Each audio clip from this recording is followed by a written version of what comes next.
Merci de rester fidèle au programme d'ITV. C'est parti pour cette édition du soir. Les titres. 890 milliards de francs CFA pour accompagner les collectivités locales. Un accord rendu possible grâce au Conseil mondial des investissements et des affaires pour l'Afrique après la signature de 8 protocoles d'accord.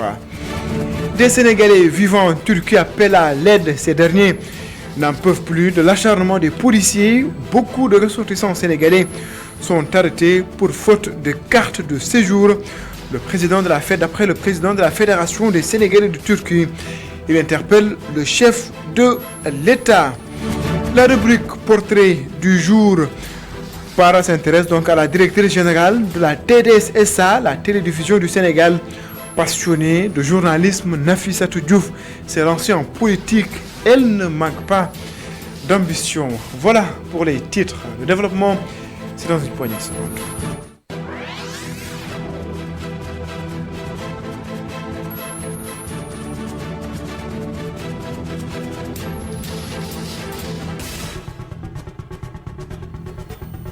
Bonsoir et bienvenue. Tout d'abord, le gouvernement du Sénégal s'attaque à France 24 dans un communiqué.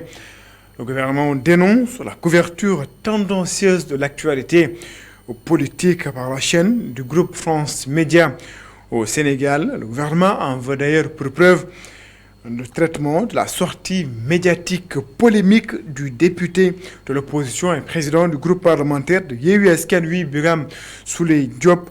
D'après toujours le communiqué officiel, la chaîne d'information a continué à justifier sa garde à vue par sa position sur le discours à la nation du président de la République, ce qui, d'après le communiqué, est manifestement faux.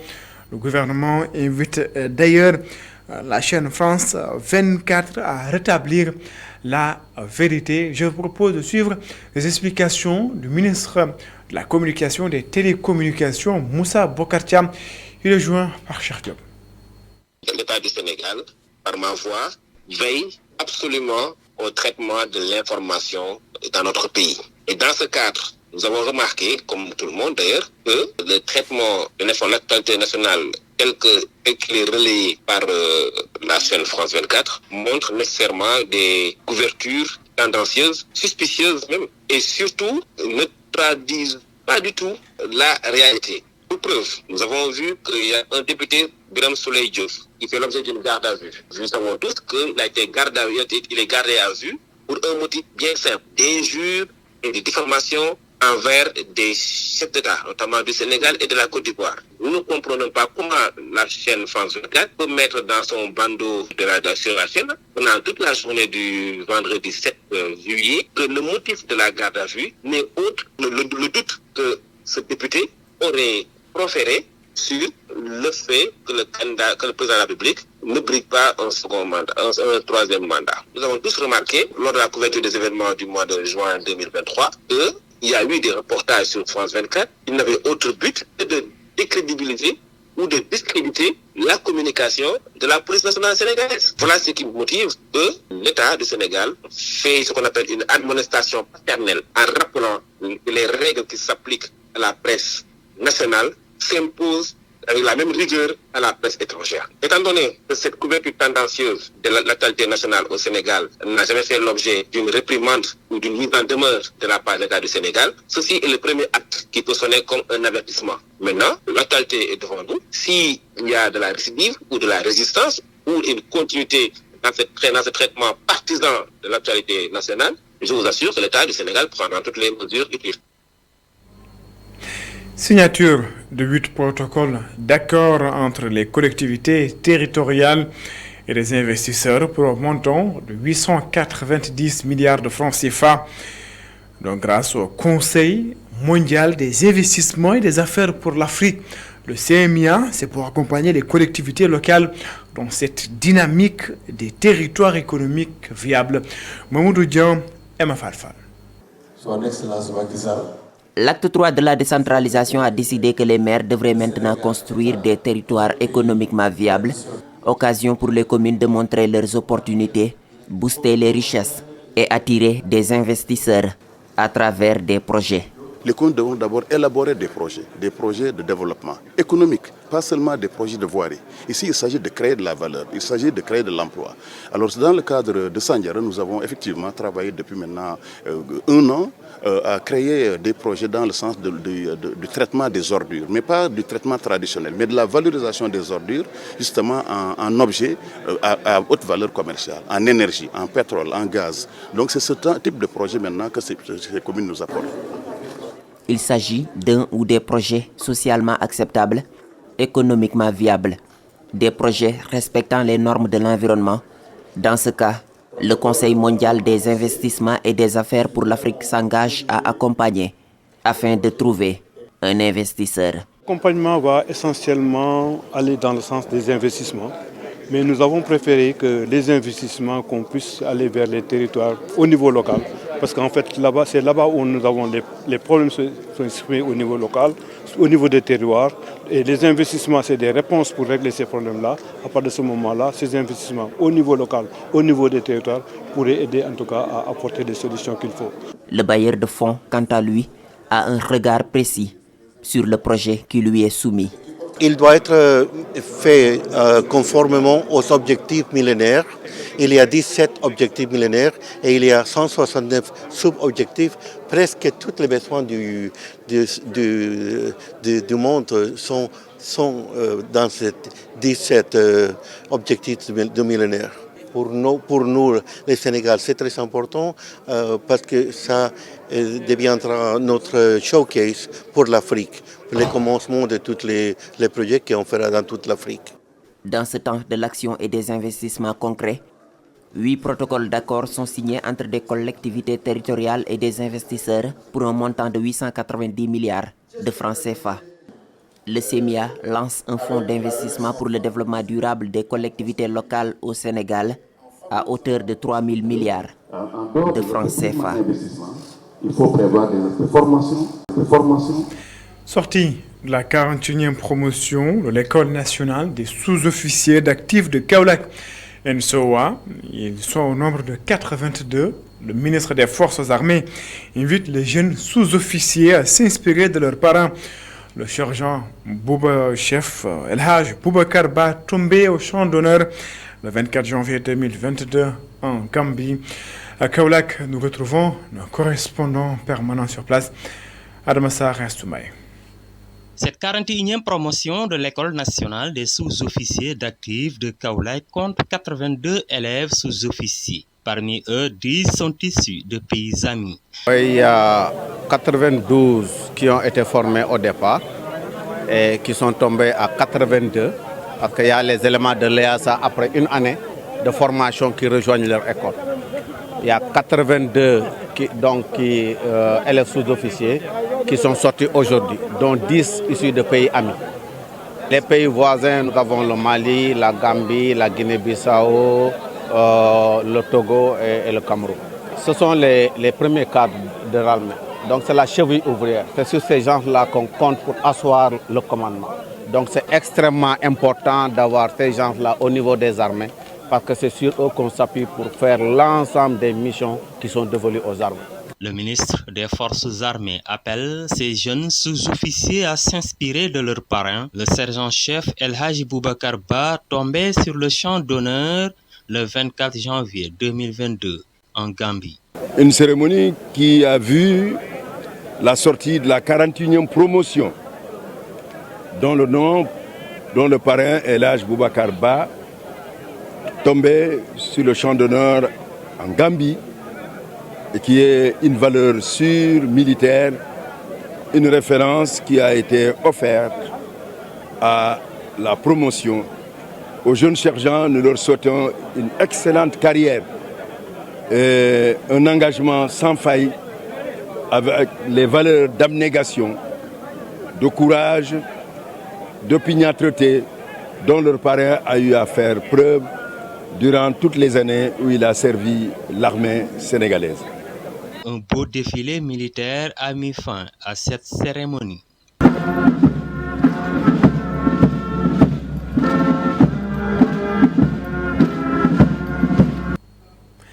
les Sénégalais vivent l'enfer en Turquie. Ce sont les mots du président de la Fédération sénégalaise en Turquie.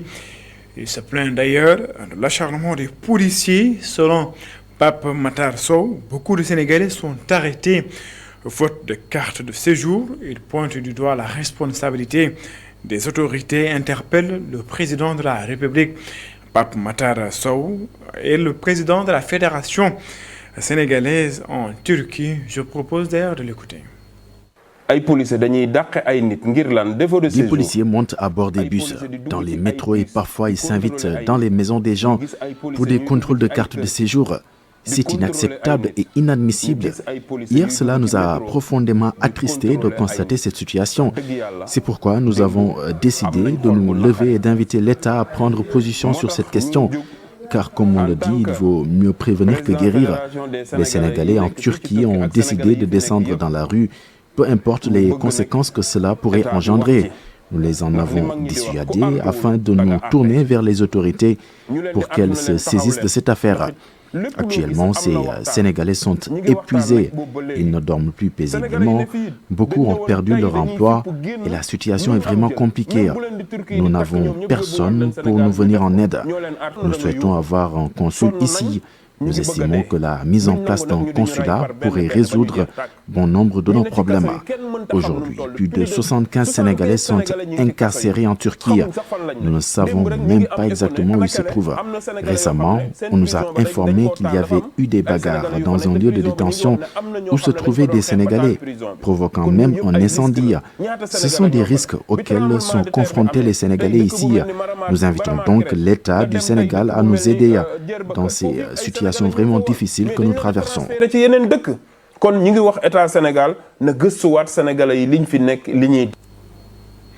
C'est l'été. Les plages sont bondées de monde. Certains commerçants profitent donc de l'occasion pour vendre des maillots de bain.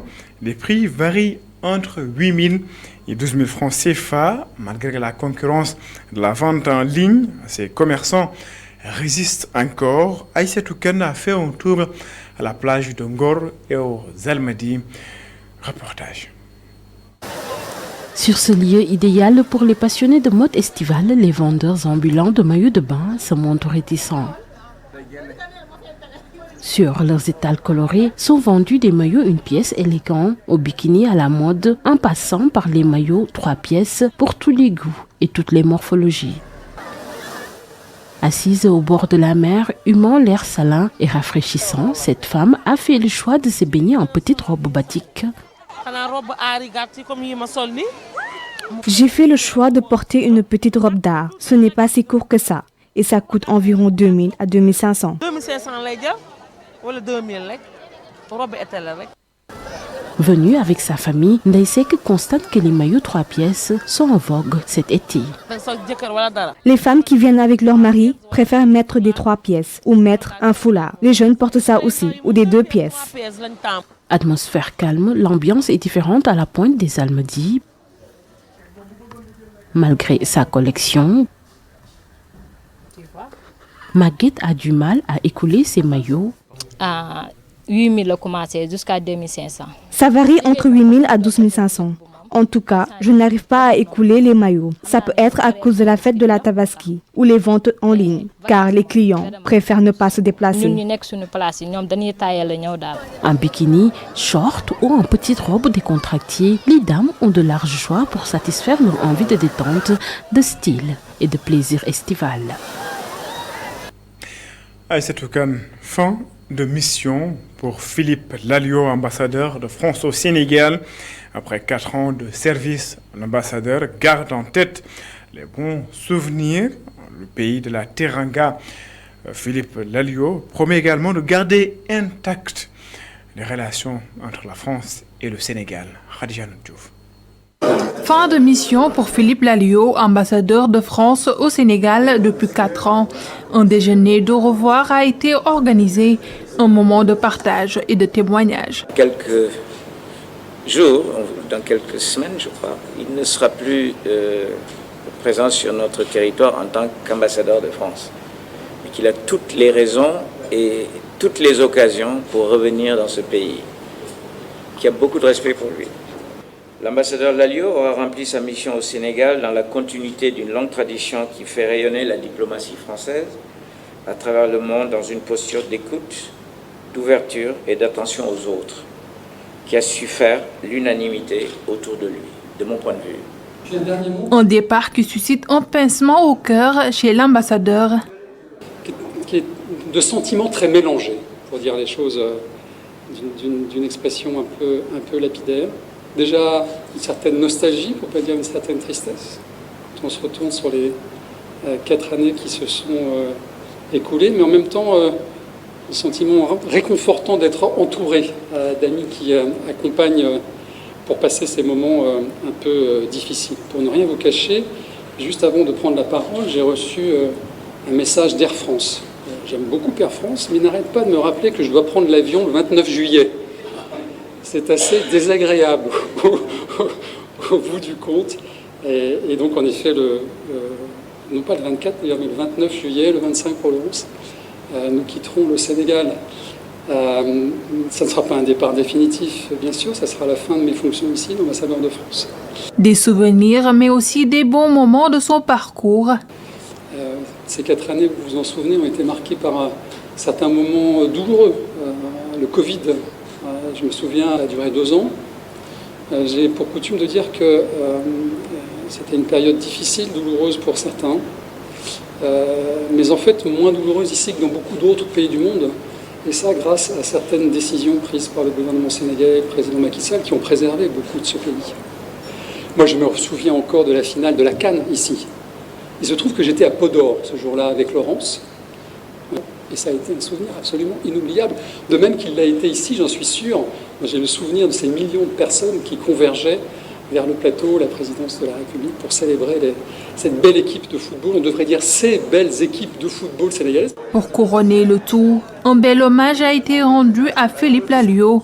Une médaille lui a été offerte. Comme beaucoup d'ambassadeurs et d'officiels, et je dis toujours que c'est beaucoup plus facile de décorer que de recevoir une décoration. Parce que la recevoir a une espèce de charge d'émotion, et c'est le cas aujourd'hui. Merci encore pour ça. Philippe Lalliot, ambassadeur de la France à Dakar, quitte désormais le Sénégal. Ce dernier devait être remplacé par la ministre Christine Fage. Khadija Dadjouf, l'ambassadeur de France au Sénégal, s'est également prononcé sur les Jeux Olympiques de Paris 2024 et les Jeux Olympiques de la jeunesse prévus au Sénégal en 2026. Philippe Lalliot estime que le sport est également un domaine de coopération entre le Sénégal et la France. Je propose de l'écouter. Que le sport est aussi devenu au fil des temps un des principaux thèmes, sujets ou domaines de coopération entre le Sénégal et la France. Et nous avions des feuilles de route sur tous les domaines que couvre la coopération bilatérale, qui les couvre tous, l'économie, la défense, la sécurité, ce qu'on appelle la mobilité. Il y avait 2 grands absents, la culture et le sport. Ça ne veut pas dire qu'on ne faisait rien il y a 4 ans en matière culturelle ou en matière sportive, bien évidemment que non. En revanche, on n'avait pas encore éprouvé le besoin de formaliser la coopération bilatérale dans ces deux domaines. C'est une des premières décisions qu'avec mon équipe, certains sont réunis ici, je les remercie d'être là, c'est une des premières choses qu'on a faites que d'essayer de bâtir cette feuille de route, et notamment sur les questions du sport. Grand bien nous en a pris, parce que c'est certainement un des domaines les plus féconds. On l'a vu encore tout récemment.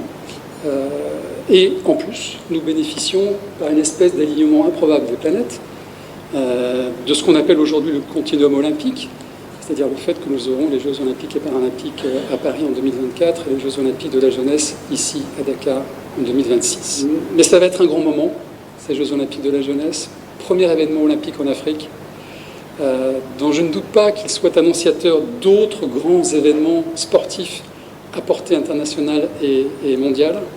Et d'ores et déjà, je demande comme une faveur particulière et amicale de pouvoir venir assister à quelques épreuves des Jeux olympiques de la jeunesse ici à Dakar en 2026. Et puis, le Sénégalais Ousmane Mbaye, directeur général par intérim de l'usine de production de ciment Dangote Cement Sénégal a été officiellement confirmé à ce poste. Ousmane a assuré l'intérim de son prédécesseur depuis décembre 2022. Aliko Dangote, le président de la directeur général, a profité de sa visite à Dakar pour présenter le nouveau directeur général de sa filiale sénégalaise au président de la République Macky Sall. D'après le communiqué parvenu à la rédaction d'ITV, le chef de l'État a salué la promotion du jeune Sénégalais à la tête de la filiale.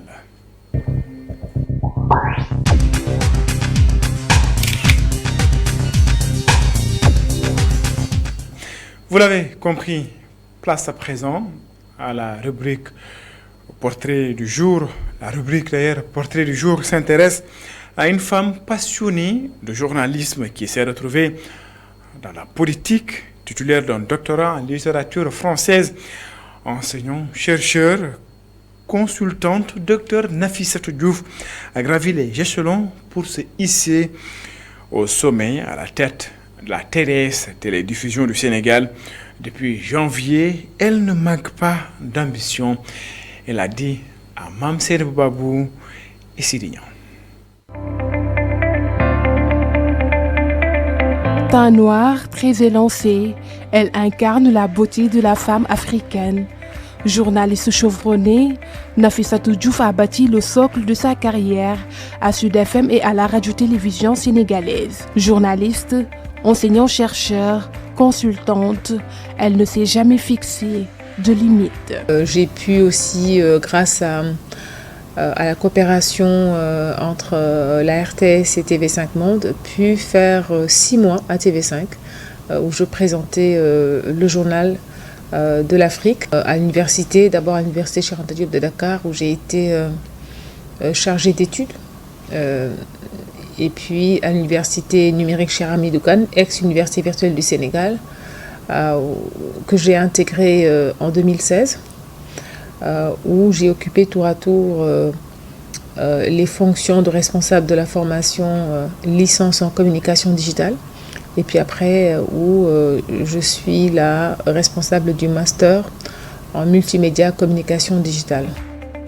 Un riche parcours et une ambition qui lui a valu sa nomination à la tête de la direction générale de la télédiffusion du Sénégal. Elle décline ici ses objectifs. Aujourd'hui, TDS, en tant qu'entité créée par l'État du Sénégal et en tant qu'entité numérique, a pour vocation et a pour ambition de mettre sur pied une médiathèque nationale numérique qui va permettre aussi à nos éditeurs, mais pas que, à toutes les productions au Sénégal de pouvoir non seulement être conservées, mais surtout de pouvoir être monétisées. L'autre ambition, c'est de faire de TDS une vraie opportunité pour tout ce qui tourne autour de la valorisation de la production audiovisuelle. Le journalisme et la politique, un mariage qui fonctionne parfaitement bien pour cette dame qui aime servir son pays et aider son Rufisque natal. La politique, c'est la gestion des affaires de la cité. La politique est devenue, au fil des ans, un sacerdoce, mais c'est aussi devenu un viatique. Tout simplement parce que pour mieux servir sa patrie, pour mieux être au plus près des populations, il n'y a rien de tel que la politique. Comme qui dirait, faire de la politique, c'est accomplir une prière. C'est être au quotidien, être au cœur des préoccupations des Sénégalais, mais aussi être au cœur de leurs rêves. Le tableau paraît parfait, mais Nafissatou Diouf est également un cœur à prendre. Pieuse, joviale et affable, elle adore les enfants. Je suis une fille du Sénégal, amoureuse de la patrie qu'on appelle le Sénégal, pétrie des valeurs que nous ont léguées nos aïeux, personnellement pétrie des valeurs que m'ont léguées et continue de me léguer ma maman, que m'a légué feu mon papa. Je ne suis ni mariée, je n'ai pas encore d'enfants, donc, mais j'ai beaucoup d'enfants à travers mon association Tengue Tutitank. Si vous voulez conquérir son cœur, aimez au moins la lecture, son passe-temps favori. Normal, ce pur produit de l'école sénégalaise, ancienne de l'UGB et de l'UCAD, la Lébou aime également la mer et les voyages.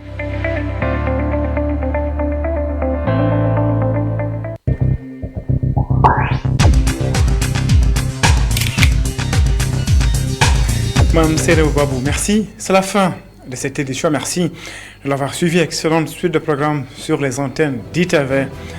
Au revoir.